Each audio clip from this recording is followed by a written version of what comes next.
Vous êtes sur des terres. Est-ce qu'on peut vivre de sa passion? Moi, ce que je veux donner, c'est de la détermination, mais aussi rappeler que l'entraide, c'est fondamental. On doit faire 2 fois plus d'efforts que les autres, au final. C'est une force, c'est ça que je trouve magnifique. 2 fois plus déterminé. C'est ce qu'on veut, c'est la motivation.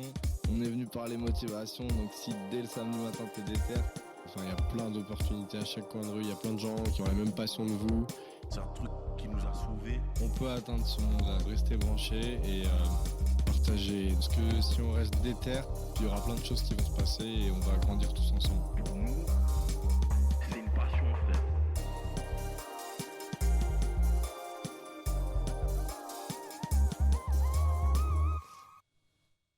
Yo, c'est Guiz et vous êtes sur Déter.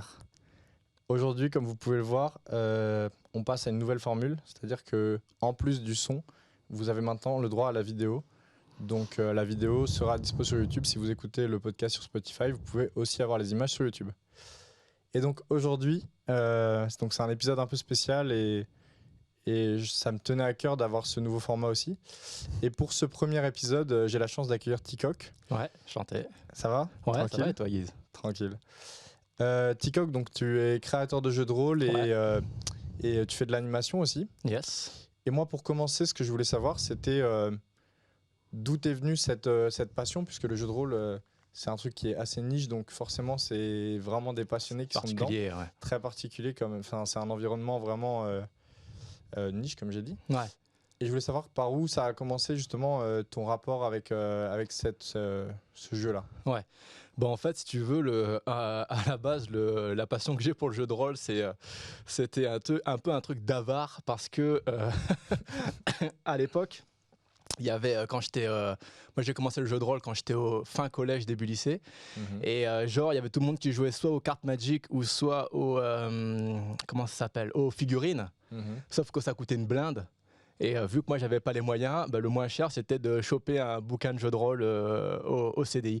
Et je me rappelle, il y avait Vampire la Mascarade à cette époque-là. Il y avait que ce jeu de rôle-là. Du coup, pendant toute ma scolarité, j'ai joué à ça, quoi. C'était des très bons moments, quoi. Le entre midi et deux dans le CDI, c'est vraiment top, quoi. Ça vient d'abord du fait que tu as joué. Et à ce moment-là, si je dis pas de bêtises, t'étais pas en France, t'étais pas à Paris? Non, j'étais à La Réunion, parce que je viens de l'île de La Réunion. T'étais à La Réunion. Ouais. Et c'était comment justement là-bas un peu le jeu de rôle et le rapport au jeu de rôle aussi? Est-ce qu'il y avait beaucoup de joueurs ou, Non, pas du tout. Après, je sais pas si ça a changé entre-temps, parce que je te parle de ça, c'est il y a 20 ans, donc ça a dû changer un peu entre-temps, mais c'est vrai qu'à l'époque, c'était pas trop dans les trucs de base d'un créole, quoi. C'était plus le sport, les trucs comme ça. Et c'est vrai que le jeu de rôle, c'était pas trop développé. Et c'est pour ça que c'était encore d'autant plus niche.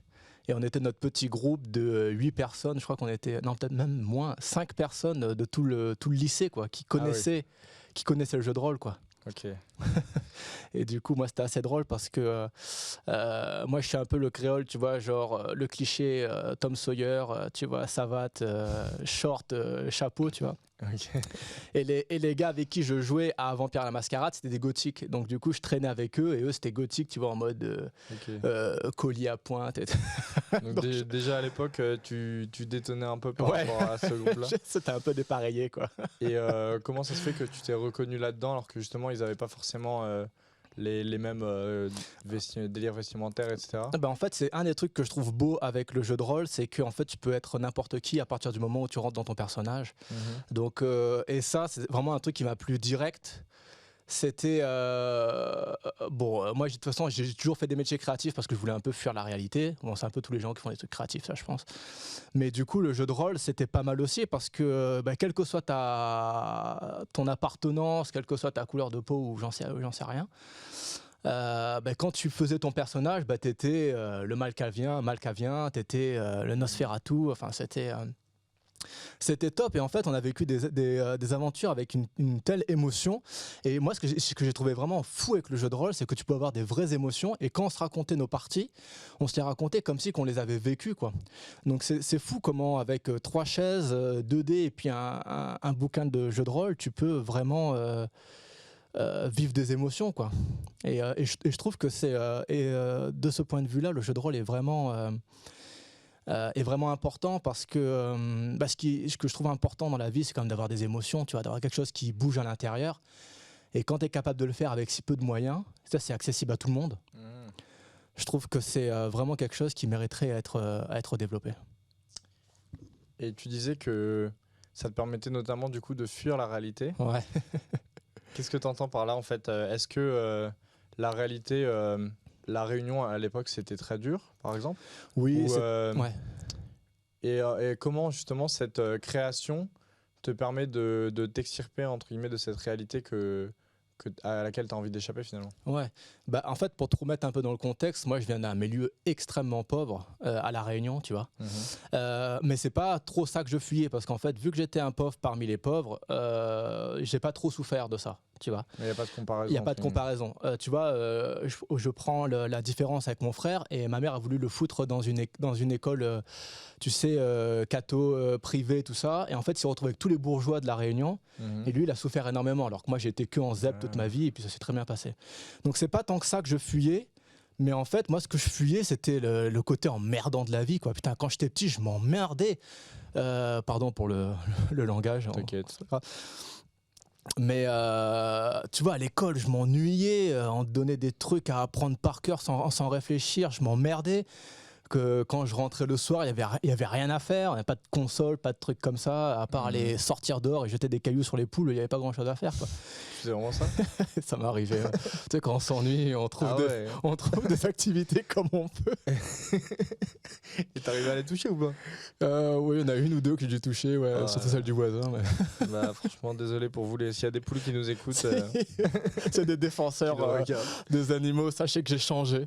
Et maintenant, il a même fait un jeu de rôle avec des animaux. Voilà. Mais on va revenir dessus tout à l'heure. Mais donc, ouais, t'essayais vraiment En fait, c'était plutôt sortir de l'ennui plutôt que de la réalité elle-même, quoi. Ouais, c'est ça. J'étais pas en souffrance. Je trouve que, tu vois, je compare des fois ma vie avec ce que moi j'ai vécu dans ma jeunesse par rapport à plein de gens, autres personnes.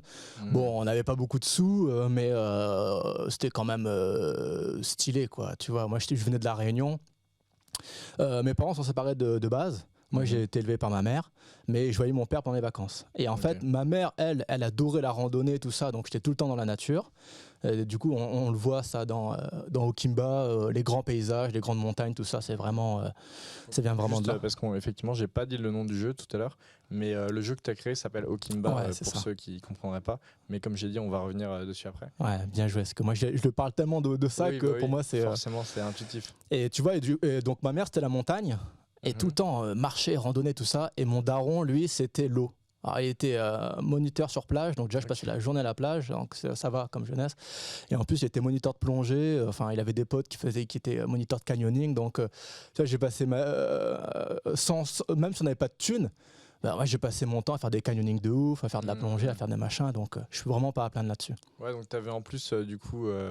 À La Réunion, il y a ces deux facettes. Il y a un côté montagne, il y a un côté plage, pour ceux qui connaîtraient pas. Ouais, Moi, c'est ça. pas, par exemple. Maintenant, il y a un peu moins le côté plage parce qu'il y a beaucoup de requins. Mais à l'époque où j'étais petit, on pouvait nager avec les dauphins. Moi, je nageais avec des dauphins tranquilles pendant les vacances, quoi. Tu vois, ça va. Oui, comme jeunesse, ça va, quoi.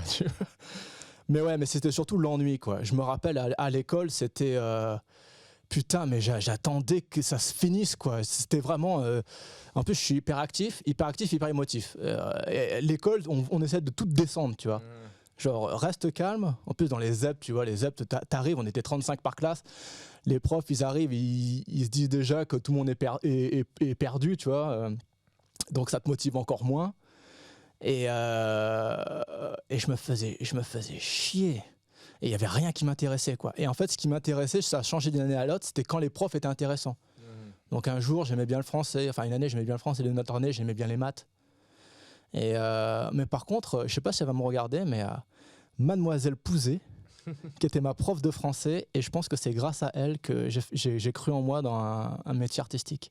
Okay. Donc, parce qu'en fait, il y avait tout le monde qui disait que j'étais un cancre. Hein. Donc, il y a tout le monde qui affirmait que j'étais un cancre, sauf elle qui m'a toujours défendu. Elle m'a dit, t'as une créativité, il faudrait que tu exploites ça au lieu de faire n'importe quoi et tout, machin.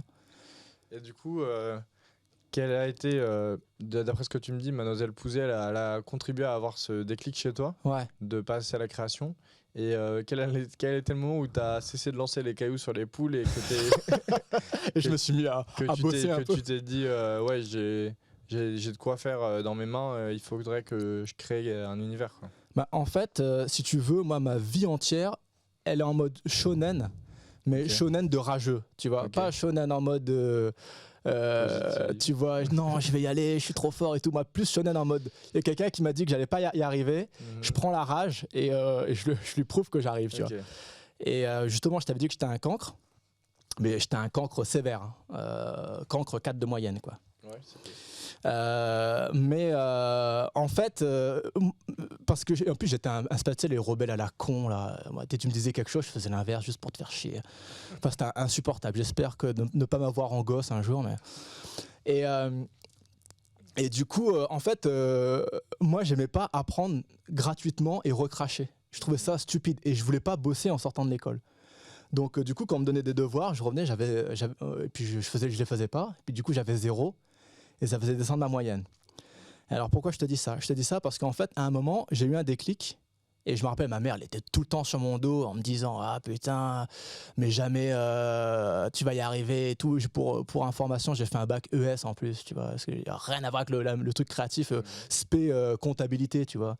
C'est que ma mère m'a dit, bon, mon frère c'était pareil, mais ma mère elle a dit, ouais, en gros, si vous foirez dans votre vie, au moins vous pourrez faire de la compta, quoi, tu vois. Et du coup, à un moment. T'es pas aussi mise que la prof. Non, ma daronne, c'est pragmatique, tu vois. Ok.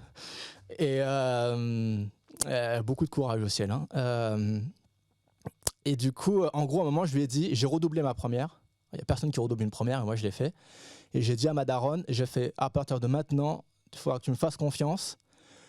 Mes notes vont continuer à descendre, mais t'inquiète, je vais avoir mon bac, je vais avoir machin. Et en fait, moi, j'ai un plan.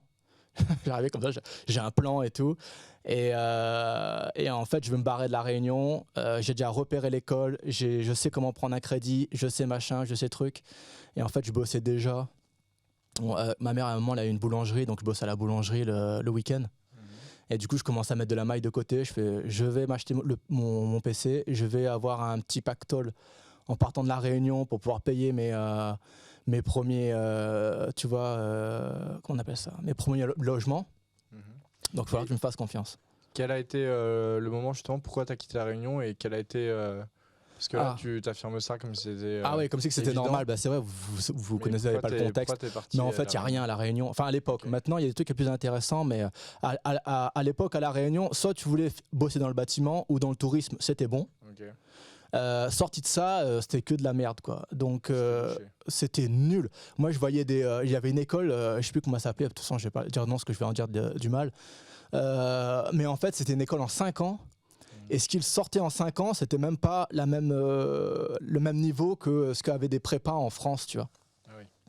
Donc moi je dis déjà c'est mort quoi. Donc il fallait se barrer et c'était assez chaud parce que comment dire, parce qu'en fait moi j'ai aucune famille à l'époque, j'avais aucune famille en France quoi. Il y avait mon frère mais il habitait pas à Paname. Je voulais faire mes études à Paname. Donc c'était vraiment on lâchait tout quoi. Et du coup et c'est à ce moment-là que je savais que j'allais faire de l'art. Okay. Que je me suis dit je m'en bats les couilles si tout le monde me dit que ça marchera pas. Moi, je vais. En gros, il y a quelqu'un qui a dû me dire, mais jamais. Enfin, si, je me rappelle. Je sais plus c'était qui, mais je crois que c'était le CPE qui m'avait dit mais qu'est-ce que tu vas faire, toi ?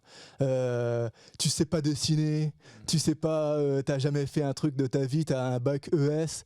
Qu'est-ce que tu vas tu vas quoi ? Tu vas partir de la Réunion sans tes parents, sans rien, sans machin. Tu vas prendre un crédit, tu vas jamais y arriver. Je fais ah ouais. Et du coup, en fait, ce que j'ai fait, c'est que j'ai envoyé des lettres au directeur. J'essaie de récupérer le truc du directeur. J'ai envoyé des lettres au directeur en disant ouais, je suis un Réunionnais, je vais prendre un billet là, je vais venir. Et en fait, j'avais envoyé à 8 écoles comme ça. Sur Paris, du coup. Sur Paname, ouais. Okay. Il n'y en avait que 3 qui avaient accepté du coup. Et après, c'était que du baratin, quoi. Il fallait se vendre, quoi. Ouais. Parce que j'étais Déjà, vraiment il y a un mauvais. truc qui est important là dans ce que tu viens de dire, je trouve, c'est que tout le monde t'a dit que t'allais pas réussir entre guillemets, mais toi t'es passé au-delà de ça. Ouais. Et tu t'es dit ouais, j'y vais au culot, Ouais. j'envoie des mails, je contacte le plus de monde possible et au final t'as eu 3 réponses quand même sur 8. C'est Ouais. c'est pas la moitié. Ouais, mais... et puis pas des écoles dégueu. Donc, et c'était des écoles de quoi spécifiquement ? Des écoles des écoles d'art appliqué, je crois. Okay. Mais là, c'était pour des prépas, tu vois. Ok. Genre mise à niveau, voilà, une mise à niveau en art appliqué. C'est en gros, tu sais pas dessiner, t'arrives et tu bouffes du dessin, enfin de l'art en général pendant un an comme une grosse brute, tu vois, tu dors pas. Et pourquoi parce que du coup, on parlait du jeu de rôle tout à l'heure, mais le dessin, ça t'est venu comment l'idée de vouloir dessiner en fait? En fait, moi là-bas, je voulais pas spécialement dessiner, ce que je voulais, c'était écrire. Donc en fait, si tu veux, il y a 3 femmes qui ont fait en sorte que je sois là où je suis maintenant. Il y a donc Mademoiselle Pouzet qui m'a vachement poussé à ce moment-là en tant que prof. T'es vachement poussé. C'est ça qui m'a vachement poussé. Il y a ma daronne, parce que mine de rien, en plus de me donner l'exemple d'être en mode bon, je te fais vite faire un contexte parce que sinon les gens ils comprendront pas, mais en gros ma daronne c'est galère power. Ok. Quand elle était petite, elle dormait sur des matelas en paille avec, tu vois, qu'elle avait cousu la taie du matelas et puis le sol de sa baraque c'était de la terre battue. Ah oui. Donc voilà d'où on vient. Hein. Ok, donc c'était vraiment. Et elle s'est toujours démerdée de l'enfer en mode entrepreneuse. Je monte des commerces, je monte des trucs, je m'en bats les couilles. Et du coup, j'avais quand même un exemple, c'est-à-dire que même si on était pauvre, j'avais quand même la chance d'avoir un exemple qui me disait. Quelles que soient les conditions de base, si t'as faim, tu peux y arriver. Et du coup, en fait, j'avais pas de doute. Parce que je me suis dit, bah, moi, je suis un travailleur.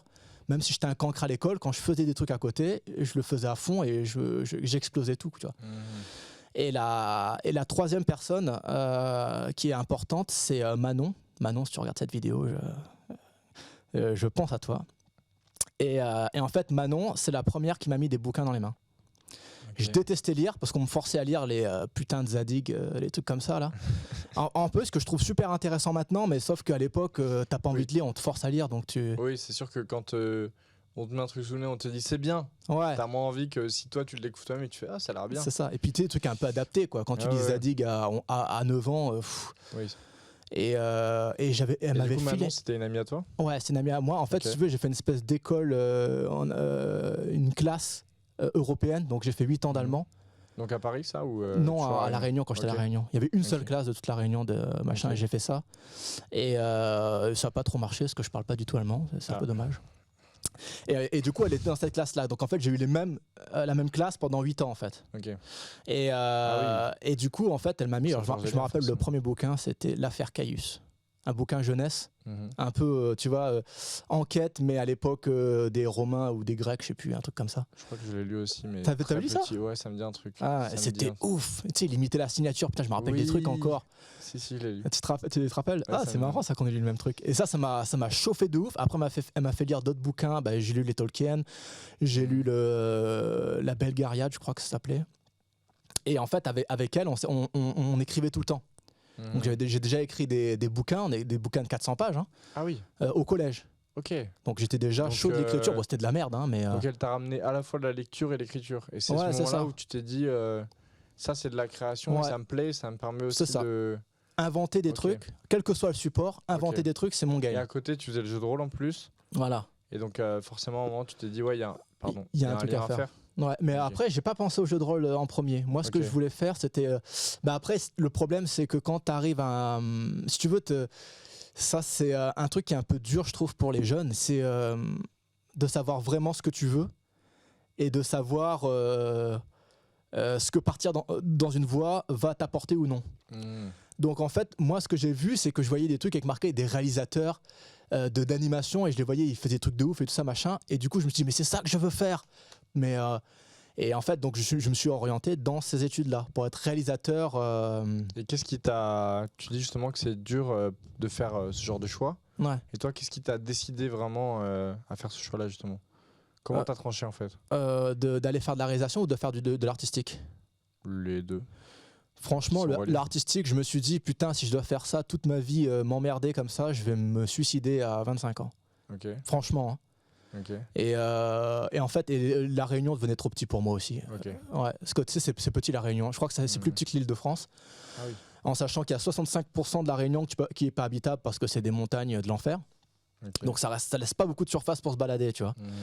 Et ça devenait trop petit. Et puis moi, j'avais envie que ça bouge. J'avais envie, tu sais, comme je te disais, que j'étais hyper actif.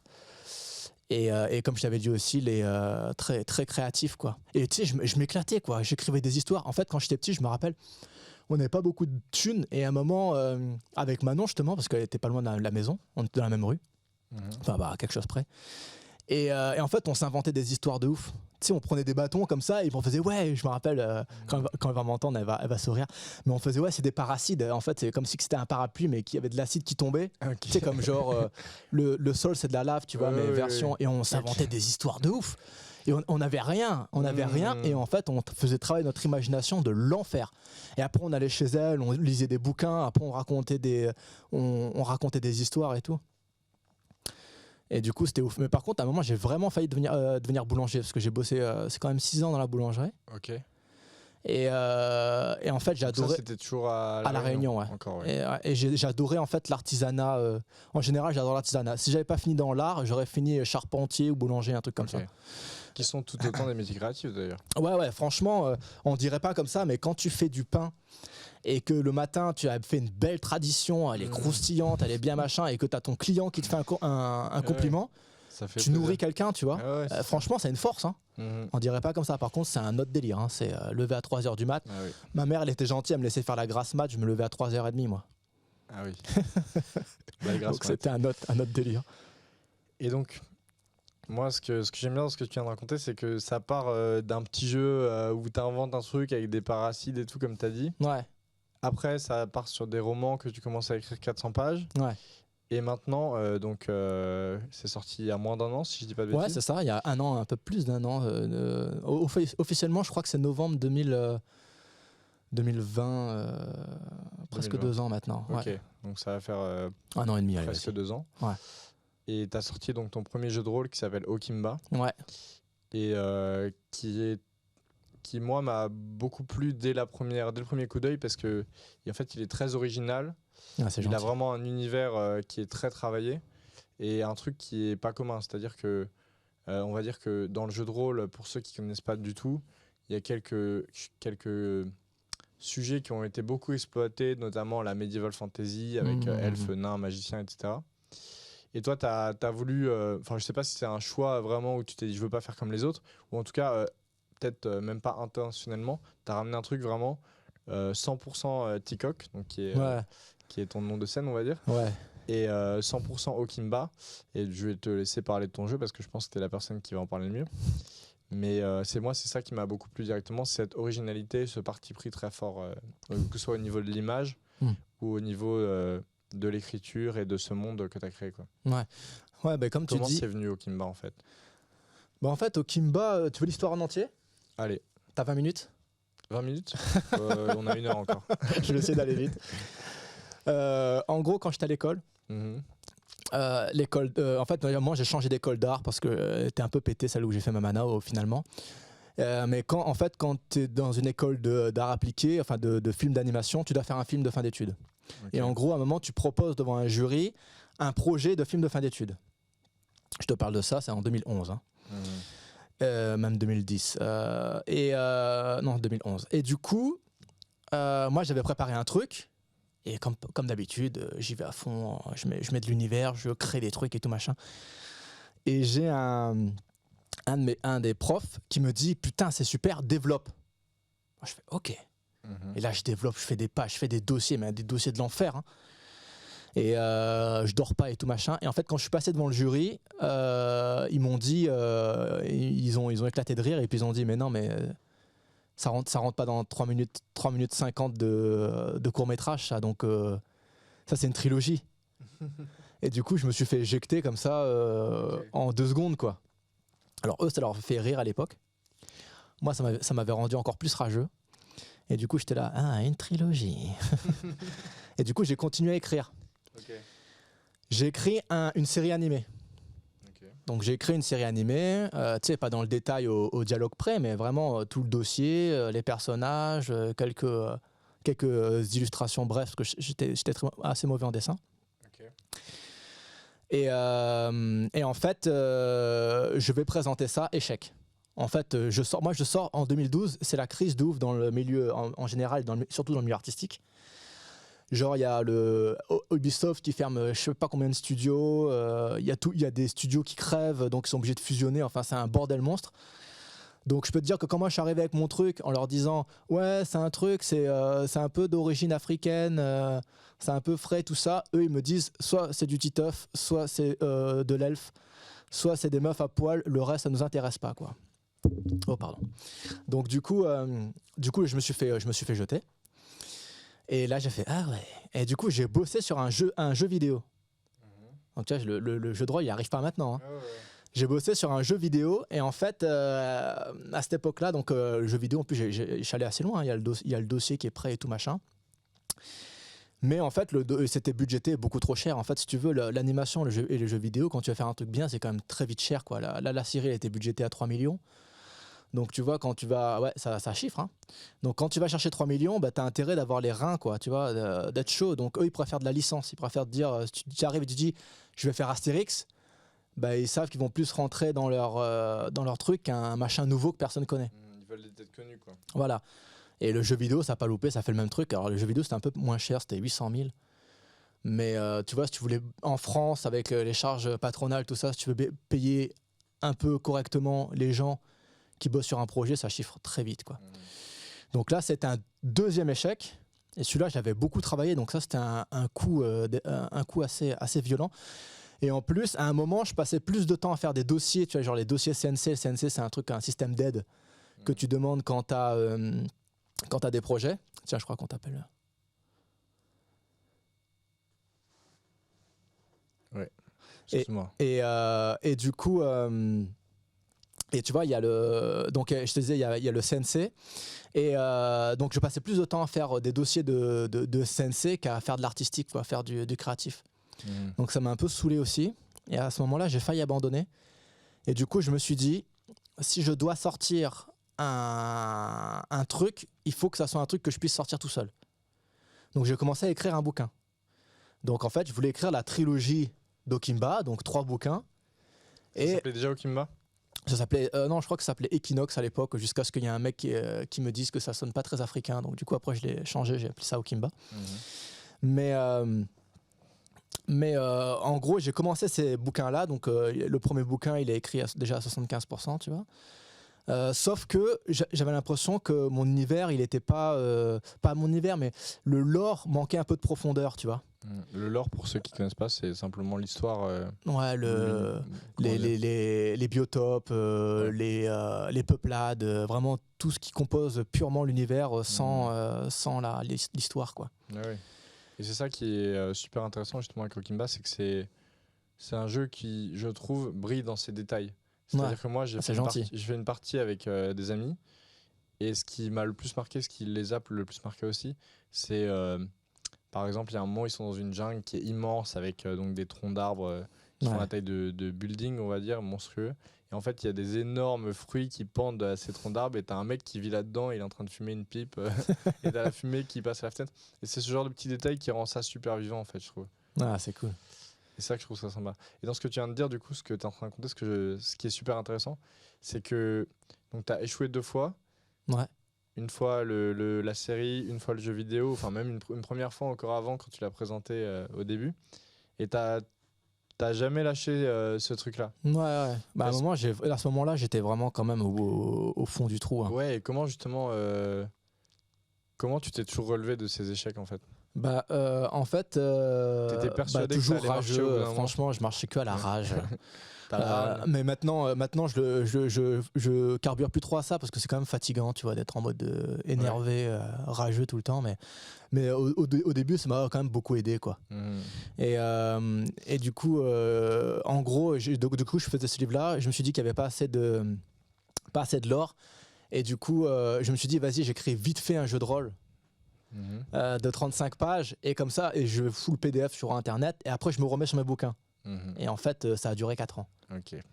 Et pour te dire l'histoire, parce qu'il y a encore un autre échec qui va arriver. En vrai, il y a beaucoup d'échecs. Hein. Moi, je suis un loser. Hein. Ma life, on voit les réussites, mais ma life entière, c'est que des échecs. Ah, mais il y a beaucoup de gens qui sont passés. Enfin, tout le monde passe par là d'ailleurs. Ouais. Et c'est ça qui est un peu. qui est marrant, c'est que souvent tu vois que le côté réussite et une fois que le truc est accompli, mais tu vois pas toutes les heures de galère derrière. Ouais.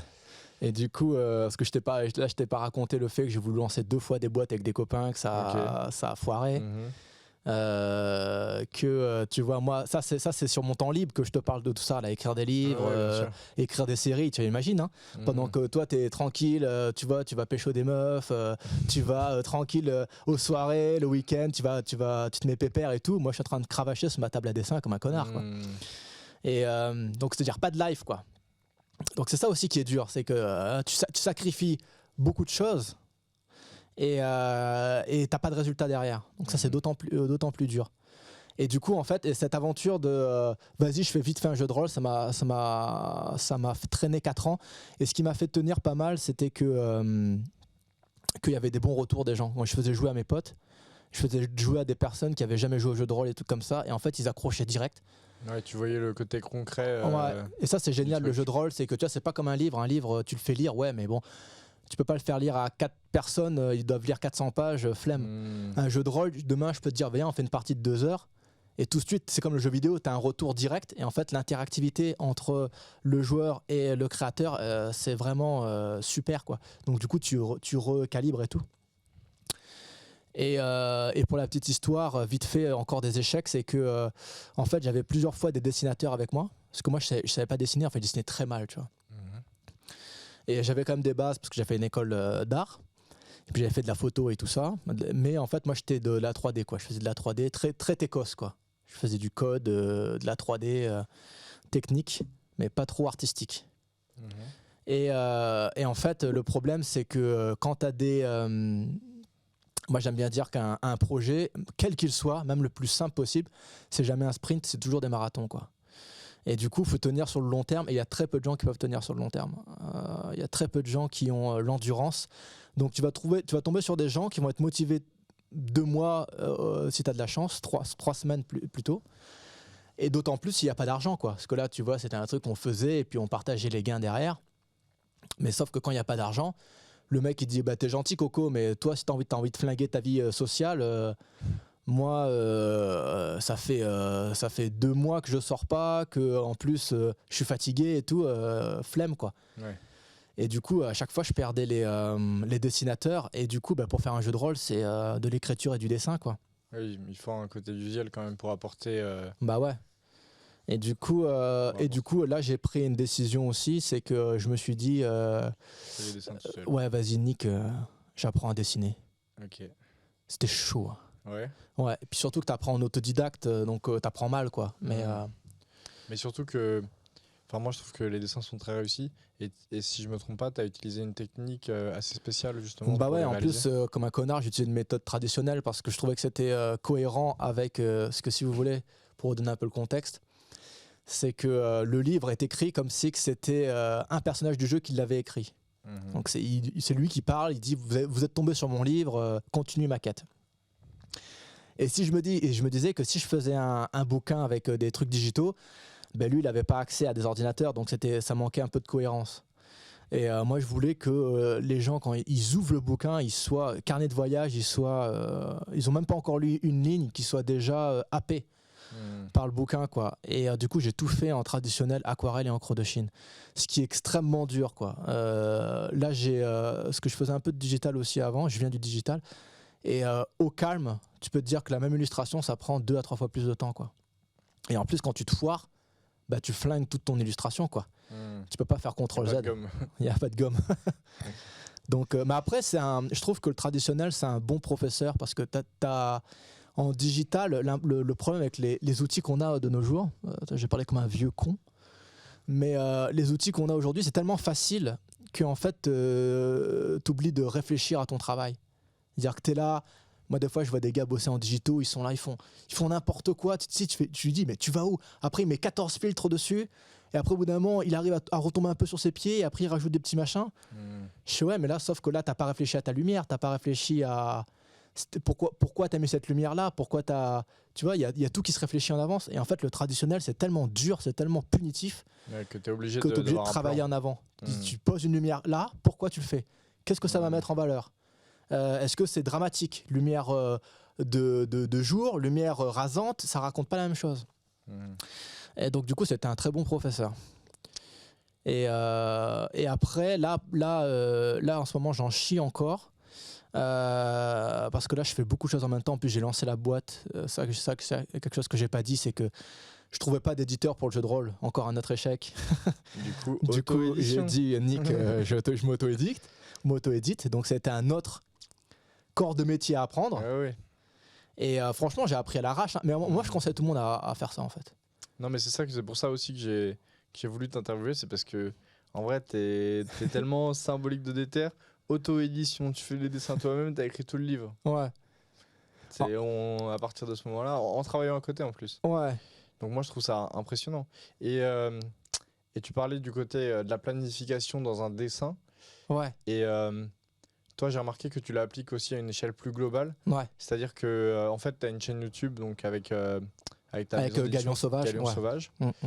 Et sur cette chaîne à la fois tu transmets ton savoir, c'est-à-dire que tu montres c'est un peu des how to draw quoi, tu montres ta technique de dessin. Ouais. Et à côté de ça, moi ce que j'ai vraiment adoré aussi, c'est que tu es très transparent sur la manière dont tu vas élaborer ton projet et les différentes étapes qui vont s'enclencher au fur et à mesure si le projet marche bien en fait. Ouais. Et ça, je trouve que c'est très intéressant parce que ça permet à celui qui suit tes aventures, on va dire, de savoir où tu vas et d'être complètement informé et cette totale transparence. Pourquoi tu as choisi ce média-là avec YouTube et pourquoi tu es aussi libre par rapport à ton travail quoi. En fait, c'est pendant le crowdfunding de Okimba, justement. Donc, crowdfunding, est-ce que tu peux expliquer pour ceux qui connaissent pas ? Ouais, bien joué. Heureusement que tu me questionnes là-dessus. Un crowdfunding, c'est un financement participatif. Ça veut dire qu'en gros, tu arrives avec ton demi-projet et tu dis, voilà, je compte faire ça, je vais aller à tel endroit, acheter en avance mon livre, mon jeu vidéo, tout ça. Et le jour où je le ferai, je vais vous les envoyer. Moi, quand j'ai fait mon crowdfunding, j'ai pris le choix de le faire alors que le livre était presque fini. Donc, j'avais 85% du bouquin fini pour livrer les gens rapidement. Mais normalement, les crowdfunding, tu peux les faire aussi au démarrage du projet. Mais moi, je voulais montrer aux gens déjà une maquette, montrer que déjà, c'était du sérieux, tout ça. Bah oui, parce que aussi, le problème que tu avais, je pense, c'est que ton nom était totalement inconnu. Ouais. Trois problèmes. On ne connaît pas la boîte d'édition, Galion Sauvage. On ne connaît pas la licence, Okimba. Et on ne connaît pas l'auteur Tikok. Donc tu partais de. Donc je partais à moins 1000. Il fallait montrer patte blanche quoi. En fait. Ouais, c'est ça. Il fallait paraître sérieux, tu vois. Ouais. Et j'ai fait de mon mieux. C'était pas trop dégueulasse, mais bon, on peut s'améliorer. Et du coup, à ce moment-là, en fait, je me suis dit, des fois, je tente un peu des folies comme ça. Je me suis dit, en fait, tu as un système de news pour tenir au courant les gens pendant le crowdfunding. Il a duré 1 mois et demi, si je me rappelle bien. Et en fait, au lieu d'envoyer un pauvre mail que personne lit, tout le monde ça fait chier les mails. Je sais pas si tu as déjà lu des mails de news, toi, surtout quand c'est des pavés comme ça et tout machin. Sur des sujets qui m'intéressent vraiment, mais. Ouais. Mais tu vois, vrai que ça peut être moins fun que des vidéos, par exemple. C'est ça. Et en fait, moi, je me suis dit, ça serait plus sympa, puis ça serait plus humain de faire des petites vidéos news. Et du coup, je disais, salut, c'est super, merci à tous, franchement, ça me touche et tout machin. T'as récolté combien avec ce crowdfunding ? Alors, c'était assez ouf. Je crois que j'avais demandé 3000 ou 2000, je sais plus. C'était juste pour marquer le coup, en me disant je sors au Kimba et puis voilà, j'existe artistiquement et puis basta. Et en fait, on a gagné 12 750, un truc comme ça. Genre 600 fois 500 ou 600 fois l'objectif. Donc ça, c'était vraiment ouf. Et au final, c'était ta première réussite réellement avec Okimba ? Ouais. Alors non, mais ça, c'est giga réussite. Hein. Enfin, pour moi. J'imagine que tu avais déjà une réussite personnelle d'avoir quand même écrit des pages et des pages de jeux de rôle. Ça a dû quand même te permettre de. Franchement, quand t'écris, s'il n'y a personne pour le voir, pour moi, ça n'a aucune valeur. Ok. Et surtout qu'en fait, moi, là, je te parle d'Okimba, mais en fait, j'ai 4 projets comme ça que j'ai écrits. Là, mon gars, mais il y a tellement de papier. La dernière fois, j'ai pesé le papier que j'avais 16 kilos. 16 kilos de papier, quoi. D'accord. Et j'écris dans tous les sens, j'ai des notes dans tous les sens. Mais en fait, ça n'existe pas tant que t'as pas rencontré ton public, quoi. Donc là, le crowdfunding, c'était un truc de ouf. Hein. D'ailleurs, ça reste toujours pour moi un pivot, quoi. Et du coup, je voulais en venir à quelque chose. Et du coup, voilà. Donc j'ai commencé à faire ces news en vidéo. Et après le crowdfunding, je me suis dit, est-ce que j'arrête ou est-ce que je continue? Et en fait, il y avait pas mal de gens qui m'ont dit, il faudrait que tu continues, c'est sympa. Et comme ça, on voit Les dessous. la suite. Et moi, j'ai continué à faire ça pour 2 raisons. La première raison est égoïste.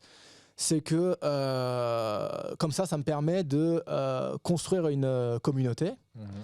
Et ça me fait du contenu pour la chaîne. Donc tu vois, ça fait des trucs à regarder. En plus, quand tu fais de la news, c'est un peu facile à faire. Tu vois, c'est pas comme un making of de dessin. Ça demande pas mal de travail. Il faut filmer.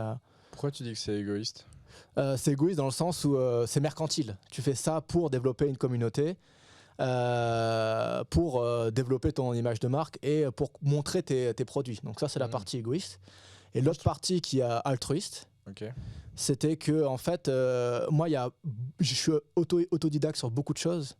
Et on l'a vu. Voilà, la plupart des trucs, je les ai appris sur YouTube. Et du coup, t'as voulu rendre l'appareil. Voilà, j'ai voulu rendre le truc. Et en fait, il y avait pas mal de gars que je suivais et que en fait, je voyais leurs erreurs et je voyais comment ils réfléchissaient quand ils développaient leurs trucs et des bonnes idées dessous du machin. Et je trouvais ça giga intéressant, quoi. Et je me suis dit, je vais sortir tous les trucs et tu peux pas être semi-transparent. Je peux pas juste te dire, non, mais là, truc de ouf, waouh, à l'américaine. Parce que ça sert à personne. Ce qui sert, c'est que t'as un mec qui te dit, putain, je suis passé par là, j'ai fait tant de devis et puis en fait, je me suis vautré, c'est de la merde, faut pas faire ça. Maintenant, j'ai trouvé un nouveau truc, vaut mieux faire ça. Ça, c'est pratique, tu gagnes du temps. Exactement. Et du coup, je me suis dit que je partagerais en mode 100% transparence. J'hésite encore à parler. Pour l'instant, je parle pas beaucoup de thunes parce que moi, j'ai pas trop de soucis là-dessus, mais apparemment en France, c'est compliqué. Donc, j'ai pas envie de me rentrer dans une polémique à la con. Donc, du coup, ça, c'est un sujet que j'évite un peu, mais par contre, je donne les grandes lignes, je partage tout, quoi. Tiens, surtout mes galères. Parce que c'est que des galères, hein. Au début, c'est un désert. Hein. Et le dernier truc que tu m'as demandé, tu m'as parlé de l'aspect organisation. Oui, c'est ça. Parce que dans une vidéo, justement, t'expliquais que t'as déjà un plan jusqu'à 2032, il me semble. Donc c'est énorme. Et comment t'arrives à passer, on va dire, d'un truc qui est assez abstrait et dans ta tête à un plan comme ça très détaillé, un business plan en fait, finalement, jusqu'à 2032 qui est quand même dans 10 ans, donc tu vises loin, quoi.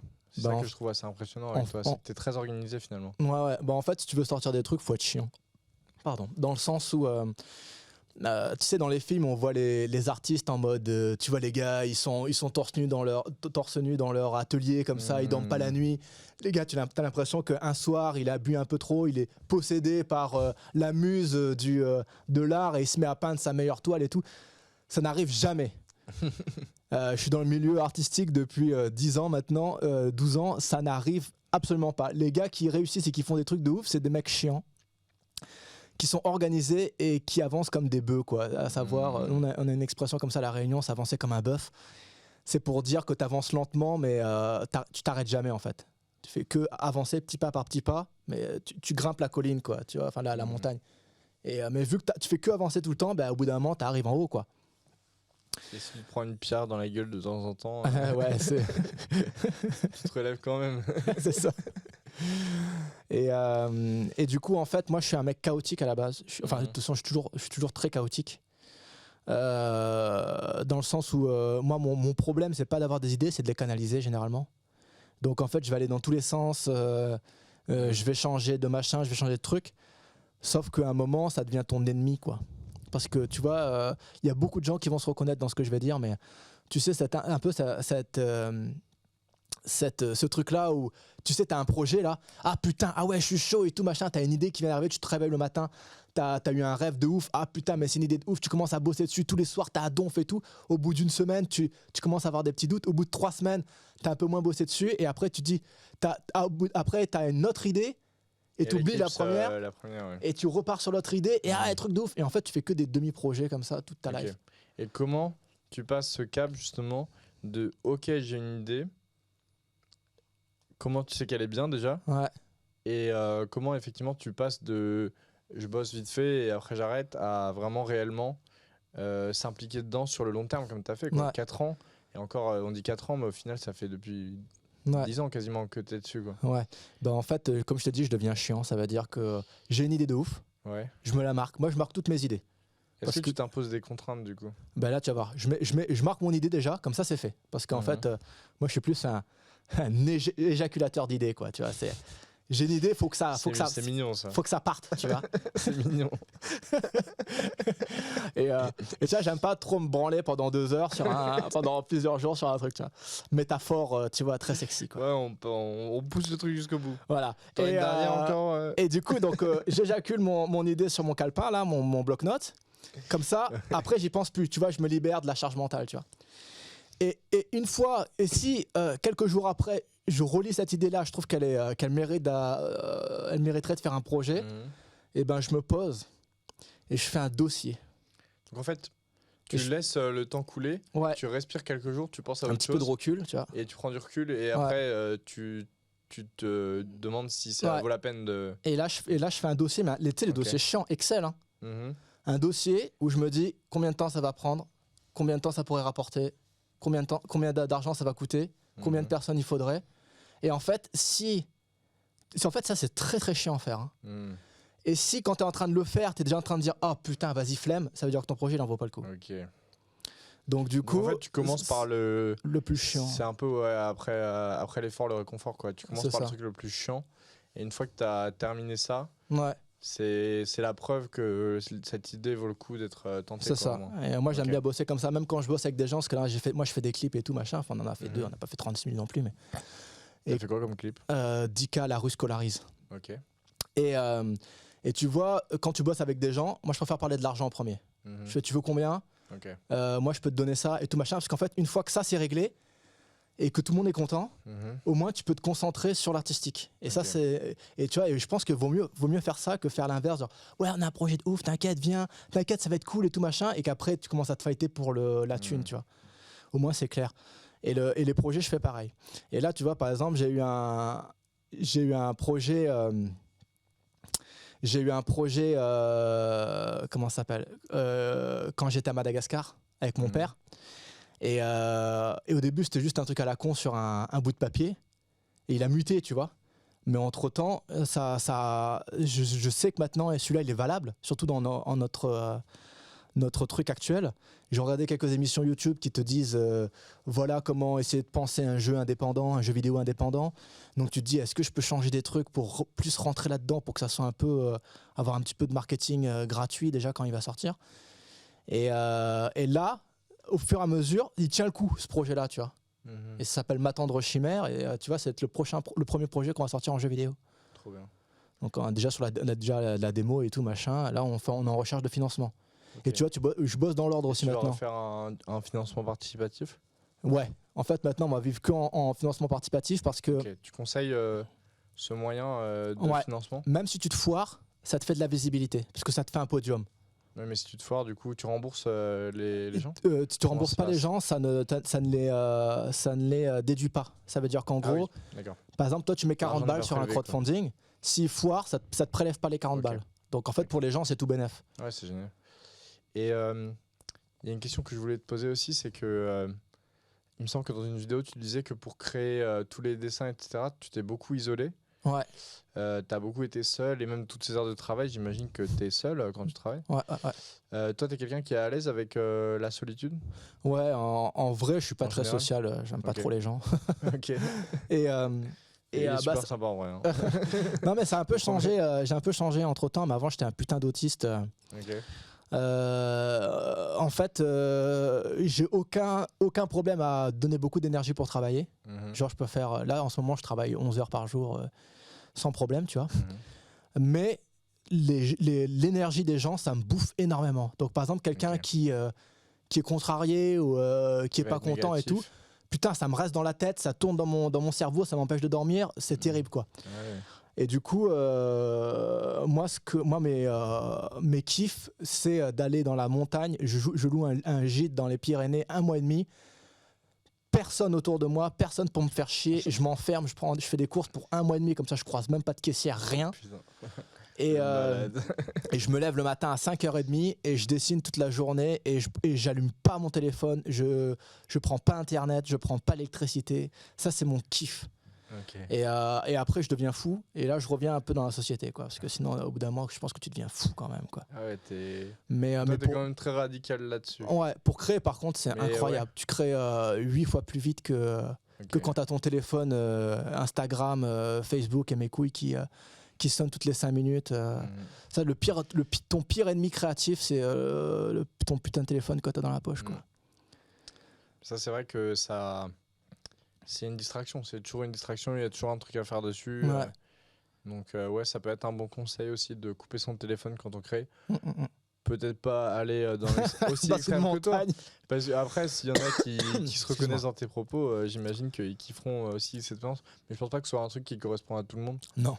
Mais c'est vrai qu'en tout cas, couper son téléphone, je pense que c'est le minimum quand tu crées. Quoi. Tu peux pas avoir 30 000 distractions. Je pense que la création, c'est un truc, c'est un travail. Quoi. Donc ça demande une concentration maximum. Quoi. Bah ouais. Tu sais, c'est un focus assez violent. Tu sais, quand tu as un processus de. Je crois que le processus de création, c'est ce qu'il y a de plus dur. Même de l'exécution, comme j'appelle ça, comme un dessin. En fait, moi, quand je dessine, presque je médite. Tu sais, parce que là, tu te concentres sur ta ligne, tu es vraiment dans l'instant présent, tu vois. Tu peux pas penser à autre chose, tu peux pas penser à ce que tu vas manger le soir, tu vois. Parce que là, tu te loupes sur ta ligne, ton ancrage, là. Tu loupes sur ta ligne, tu as baisé ton dessin. Ouais. Donc, tu es vraiment dans l'instant présent. C'est très libérateur pour la pensée.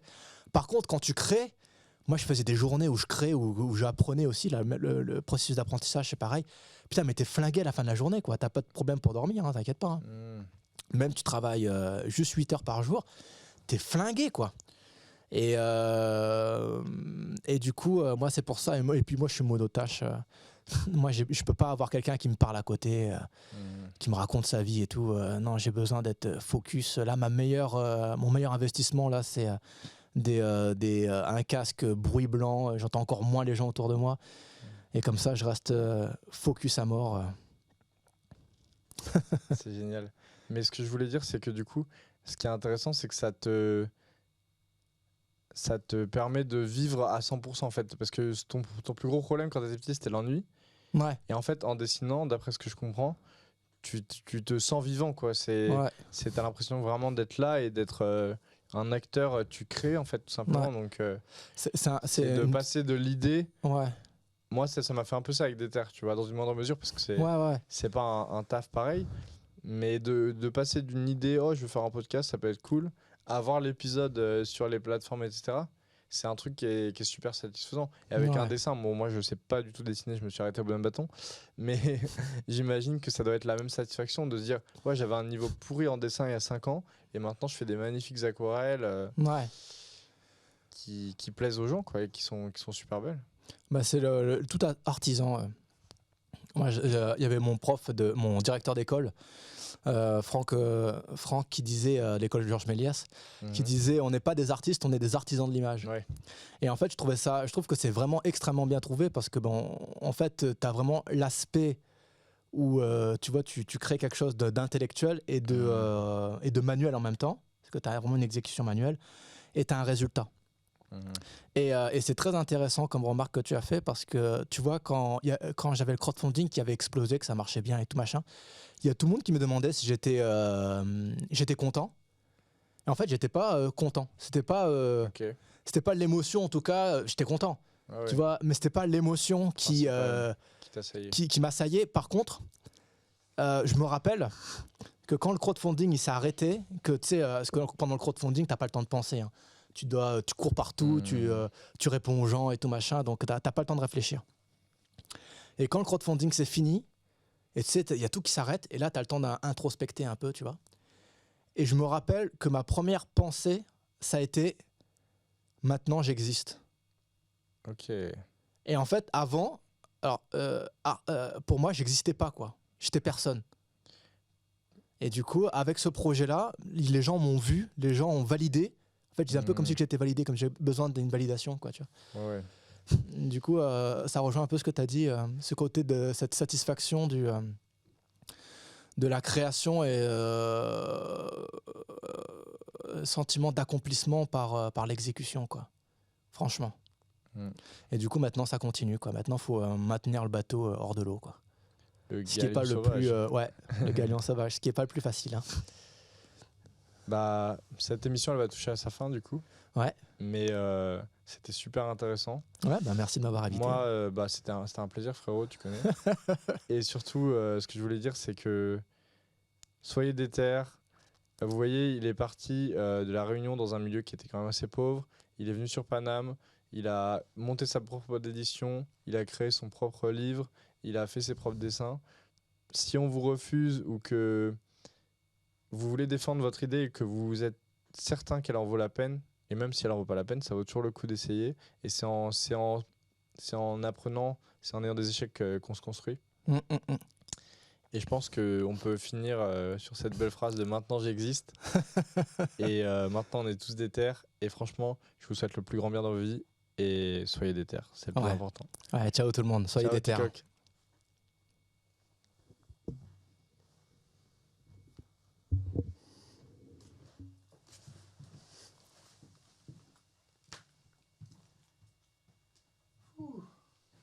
Putain, heureusement qu'on a arrêté, je commençais à avoir la voix qui descendait. Ah ouais? Je sais pas si t'as entendu. Non, j'ai pas du tout entendu. Non. Mais moi je vais aller le chrono, en fait j'ai regardé mon téléphone, j'ai vu qu'il était quasi 21h, on doit finir à 21h. Ouais, il y a Karl qui m'a envoyé des 10. Ouais, il t'a fait des. Il m'a fait 10 ok. minutes, j'ai vu 10 minutes moi. Moi j'ai vu 5, mais je sais pas s'il me disait au revoir ou. Attends, de toute façon on va devoir ranger tout.